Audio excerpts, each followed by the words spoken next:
GST special all week only on Bloomberg Quint.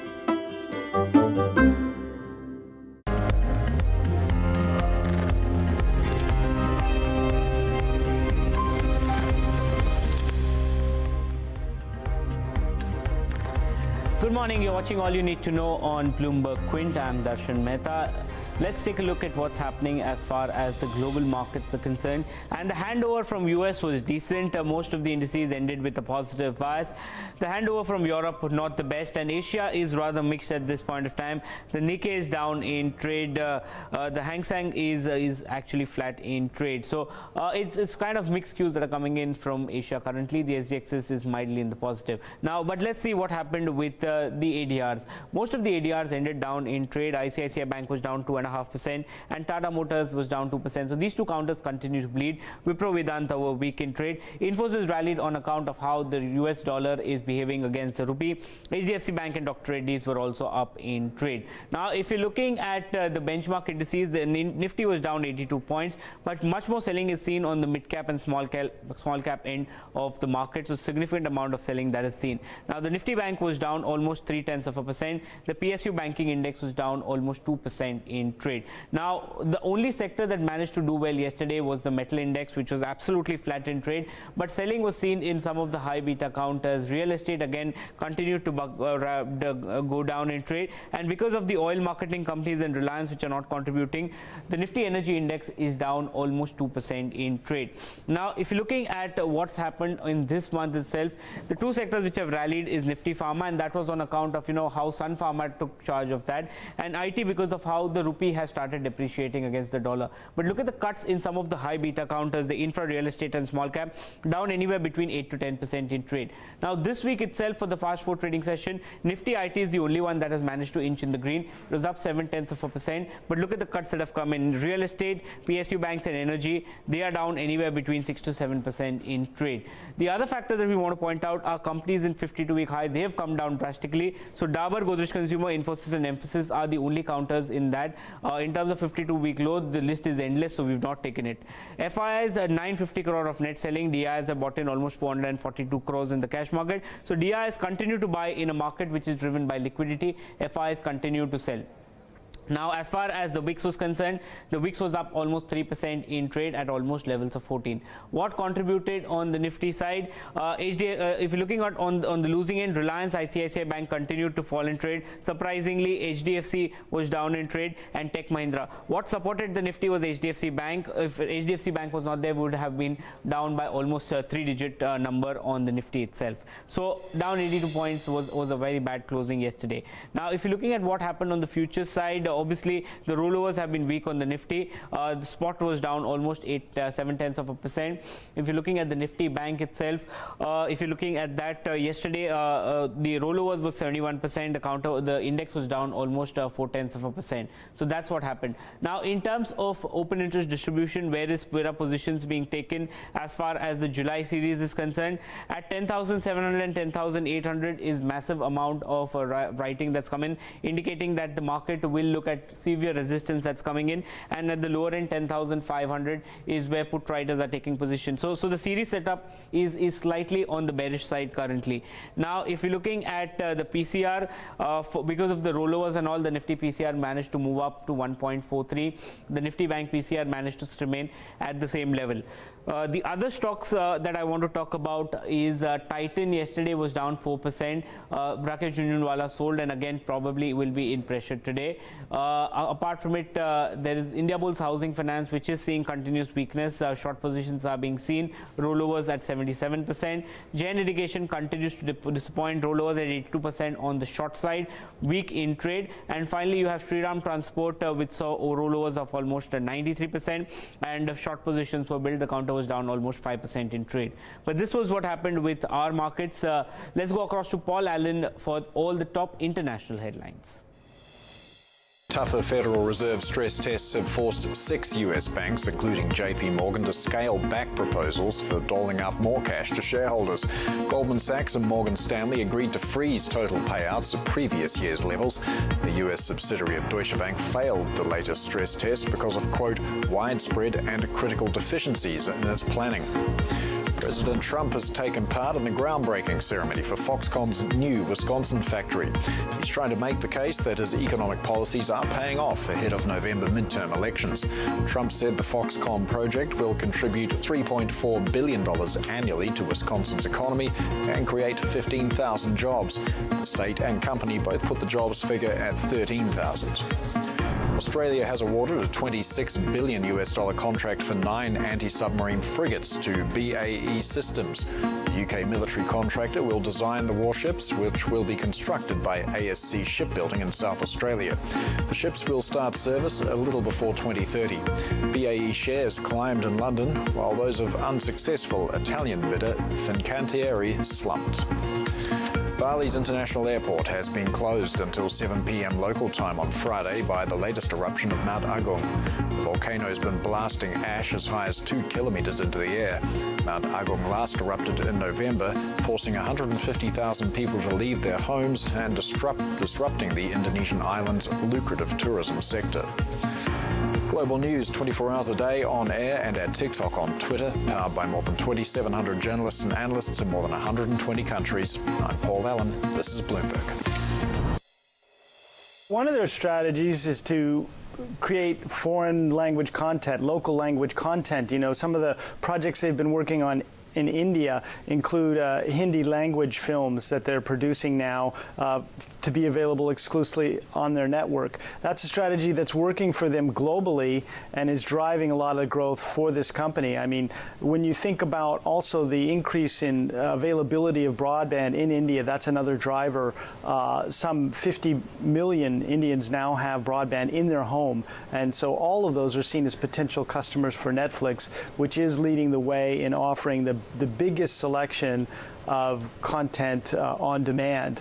So they have a tough position in India in terms of pricing. Their price is about double of what the typical Indian expects to pay for that kind of service. At the same time, they're focusing on assembling a content library that puts it in the #1 position for people who do want to have the highest quality and biggest selection of content. Well, the stock of the day today is Titan Company. This is after we understand that Rakesh Jhunjhunwala and his associate companies have sold more than 1.25 crore shares in the company over the period of May 22nd till the 27th of June.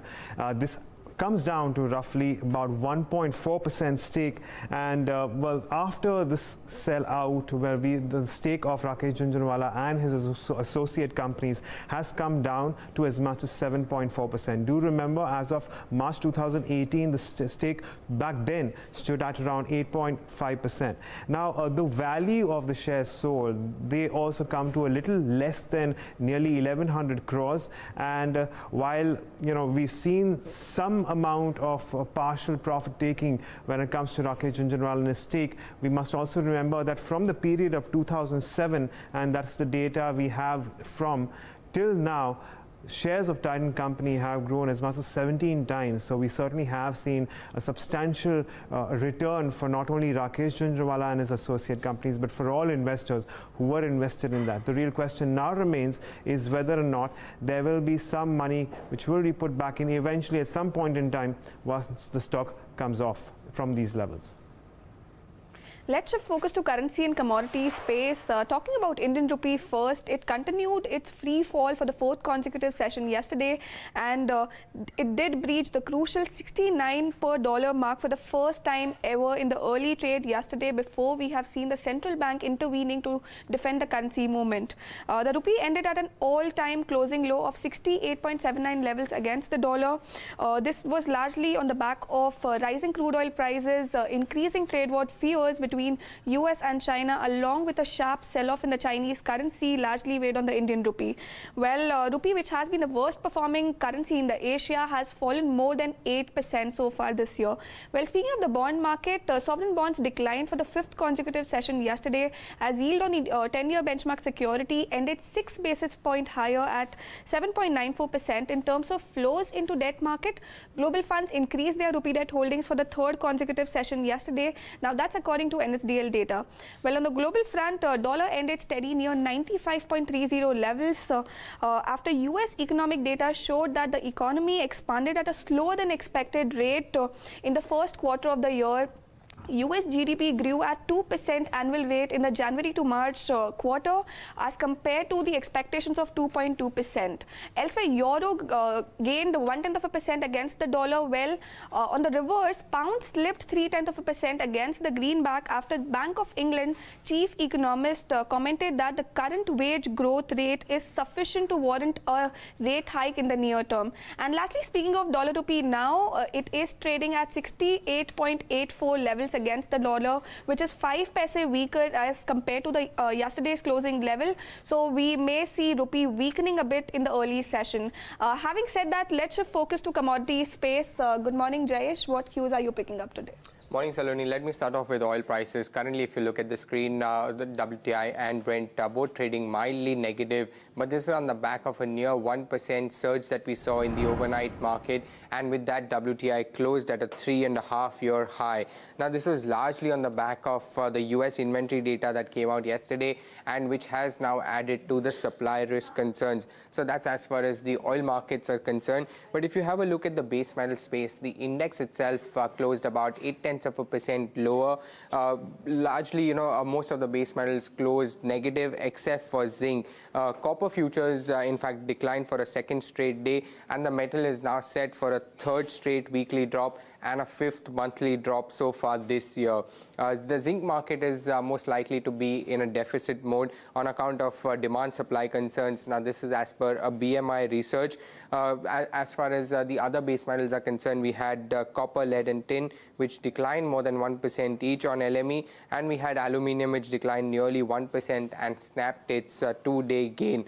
Zinc, in fact, closed higher for the second straight day, and it was the only base metal to do so. Now, if you look at the Shanghai Futures Exchange, most of these base metals are, in fact, trading with a negative bias, except for Shanghai Steel, which is up about 1.3%. Lastly, coming to precious metal space, COMEX gold prices have been under pressure for the past few days and have now breached the 1250 mark on account of the dollar index, which actually surged for a third straight day. Back to local equity markets, bunch of news that we're tracking this morning. The first up, we have Kalpataru Power Transmissions, which has bagged multiple orders to the tune of around 1,235 odd crore. You have Nugent Software, which relatively has bagged a small size order of around 64 odd crore. We are also tracking Bharat Financial Inclusion, which has completed the first securitization transaction for around 550 odd crore in FY19. Also, we're tracking Bang Overseas. Now, this is a small cap stock with a market capitalization of around 65 to 70 odd crore, which is sold in the Bengaluru land for around 20 odd crore. Also, we are tracking Dr. Reddy, which has delayed the launch of his drug Zubexon, which is used to treat addiction by as much as 14 days. Also, we are tracking Fortis Healthcare, which has yet again revised the submission bidding date to July 3rd. This is after the submission of audited financial results. In bulk deals that we're tracking, Manpasand Beverages, where Nomura India Investment Fund has bought in 1.1% stake in the company for rupees 137 and a sum of around 17.7 odd crore, which is a discount of roughly 3.5 to 4 odd % from the current market price. Also, we're tracking ICRA, where IIFL Management Services has bought in 3.3% equity. On the selling side, we have PNB, which is sold in this particular share for a discount of around 0.5% from the current market price. Also, we are tracking in Uniply Industry. That's the last stock that we have on our list. Arvind Khattar has bought in a roughly 2.8% equity in the company for a price of around 76.2 share, which is a discount or almost there at the current market price level. Premier Investment Fund is the one which is actually selling in this counter. The charge sheet shows that Punjab National Bank allegedly issued 1,206 LOUs over a period of 7 years. That is between 2011 and 2017.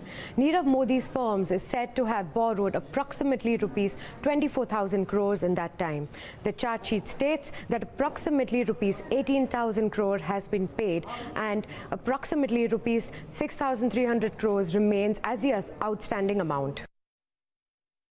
Nirav Modi companies imported and exported the same set of jewelry to Hong Kong from India and Dubai. And the stones were then dismounted and then they were exported back to India. This helped create huge outstandings in the books of account of dummy companies against the Indian companies. The funds were then diverted from Hong Kong to other countries. Well, on to some more stocks to watch based on the market action and the delivery buying and selling as of yesterday. The first stock on the list today is Federal Bank. Now, that was down about 5% in trade yesterday and saw delivery selling of nearly 90 crores. The delivery volume surged more than 150% as compared to its 5-day average, and the total volume also surged about 140% as compared to its 5-day average. Second stock to watch out for, that would be Indiabulls Housing Finance. That was also down about 4% in trade and saw delivery selling of nearly 300 crores. The delivery volume surged 150% as compared to its 5-day average, and the total volume surged 166% as compared to its 5-day average. Last and final stock on the list, L&T Finance. Now, that was also down about 2.5% in trade and saw delivery selling of more than 100 crores. The delivery volume surged 150% as compared to its 5-day average, and the total volume surged about 140% as compared to its 5-day average. On the big brokerage call for the day, today we have is Macquarie on Indian graphite electrode sector. Now, according to the brokerage, the demand uplift in graphite electrode is structural and not just an upcycle. With stable steel production and tight capacity addition, the demand for graphite electrode should sustain, according to the brokerage. Now, the prices of needle coke, which is a key raw material for the electrode maker, is expected to remain firm going forward, and the brokerage is expecting the graphite electrode prices to stay strong for the next 3 years on the back of limited capacity addition, technology, capital and raw material constraints that the graphite electrode maker will see in the next 3 years. On the utilization side, it is saying that the Indian players will see an uptrend in their utilization on the back of healthy demand and limited supply, and Macquarie has now initiated coverage on 2 Indian electrode makers that have nearly 22% market share in the global market. Now, for Graphite India, it's an outperform rating with a target price of 1,260, which suggests a potential upside of nearly 60%, and for HEG, it's an outperform rating with a target price of 4,810, which suggests a potential upside of 58%. Now, from both these electrode makers, the brokerage is expecting their volume to grow at a compounded annual growth rate of 4% and 5% respectively over FY19 to FY21. Mohammed bin Salman, also known as MBS, hasn't always been in line for the Saudi throne. For decades, the throne has been passed from elderly brother to a slightly less elderly brother, all sons of the founder of Saudi Arabia. But MBS is set to buck that trend. His relationship with his father has put him in a position that has allowed him to leapfrog other members of his immediate family because of the trust that his father seemingly has in him. That close bond was years in the making. Unlike his brothers, the prince was educated in Saudi Arabia. He was by his father's side through most of his childhood, and so he understands how the royal family works from an insider's playbook. A few years after graduating from King Saud University, the prince went to work for his father, then the governor of Riyadh. In 2011, his father was named defense minister, but MBS was initially barred from entering the ministry because of rumors that he was disruptive and power-hungry. Gradually, the prince worked his way back into the then king's good graces, and he was assigned to Ministry of Defense, where he brought in Western consulting firms to streamline bureaucratic inefficiencies. In 2015, his father became king and gave his favorite son unprecedented control over the majority of government. The prince became known as Mr. Everything. Finally, in the summer of 2017, the king named him Crown Prince, the first in line, bypassing his uncle, one of many older and more experienced statesmen. He would describe himself as the first Saudi leader of this stature raised in the internet age. and someone who grew up playing video games. Peter Waldman writes about the Middle East and interviewed the prince for Business Week. He compares himself to the Silicon Valley entrepreneurs and says, I'm going to take my state in a kind of visionary direction. In 2016, the prince launched Vision 2030, his plan to transform Saudi Arabia by weaning the nation off of oil and liberalizing society. He's lifted the prohibition on women driving. He's introduced public entertainment, such as concerts, and he's allowed cinemas to open. The prince also plans to fulfill what he calls different dreams for a post-carbon future. A major piece of that plan is to sell shares in the state-owned oil company, Saudi Aramco, which could create the biggest IPO in history. The reaction to the Aramco IPO has been one of enthusiasm and I think a bit of shock, depending on where you're looking at it. For years, the kingdom has relied on petroleum for 90% of the state budget, almost all of its export earnings, and more than half of its gross domestic product. They brought in huge oil revenues and spent it for their own survival as a royal family in terms of subsidizing lifestyles among Saudis so they wouldn't push back against this very autocratic family. The collapse of oil prices from $140 a barrel to the 30s in 2016 caused the IMF to declare that the country would be bankrupt by 2020 if it carried on spending as much as it does. What this 32-year-old prince has said very clearly is we can no longer rely on oil to fund our lifestyles. We have to begin to contribute on a personal level to work, to be entrepreneurial, to find investments, to find businesses like a normal state. The Crown Prince introduced taxes, slashed handouts, and is trying to make Saudis actually pay for the energy they consume. The prince also heads an anti-corruption commission, and in the fall of 2017, he carried out an unprecedented purge of the Saudi elite, arresting 4 ministers, 11 princes, and countless businessmen. Most were freed after returning what were alleged to be ill-gotten gains. By taking on his cousins in the royal family, he's sending a signal that he is dead serious about changing the Saudi system. However, it has not applied to himself thus far. And I think his own personal excesses undermine the signal he's trying to send. While his approach may seem unforgiving, MBS is shaping the Middle East in ways no one could really have ever imagined. And being so young, he's likely to hold power for over a half-century, meaning there will be continuity of government, but without the checks and balances needed to prevent a dictatorship. Saudi Arabia is a police state from top to bottom, and it will continue to be for the foreseeable future. Lots to look forward to over the course of the day, the end of the week, of course, and whether or not the Indian markets will buck the trend that you've seen in Asia so far. You'll find all of that and more on Bloomberg Quint Live. But there are also several stories on the website bloombergquint.com. Here are just a couple. Sportswear brand Adidas yesterday alerted customers about a possible data breach on its US website. An initial investigation found that the leaked data includes contact information, usernames, and encrypted passwords. It said it does not believe that any credit card or health and fitness information was compromised. Amazon will pay about $1 billion for Boston-based Pillback, which is an online pharmacy. The deal is expected to close in the second half of 2018. That's all you need to know going into trade today. Up next, of course, is Indian Open, and that will take you through Market Open. Thanks so much for watching. This is Bloomberg Quint.